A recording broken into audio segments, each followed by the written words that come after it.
بسم اللہ الرحمن الرحیم۔ وہ جو بیوقوف کے ہاتھ کوئی پیغام بھیجتا ہے وہ اپنے پاؤں خود کاٹتا ہے۔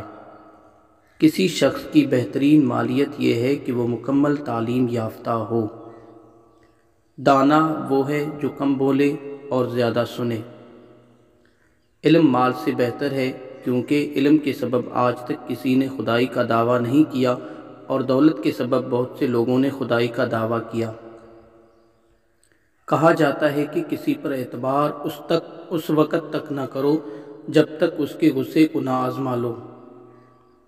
جب تمہارا مقابلہ کسی کمزور سے ہو تو خود کو پیچھے ہٹا لو، یہ شرافت کی علامت ہے۔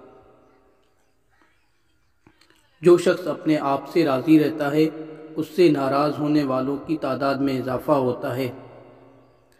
شرافت کی ایک علامت یہ بھی ہے کہ لوگوں کے عیب معلوم ہوں اور ان کی طرف دھیان نہ جائے۔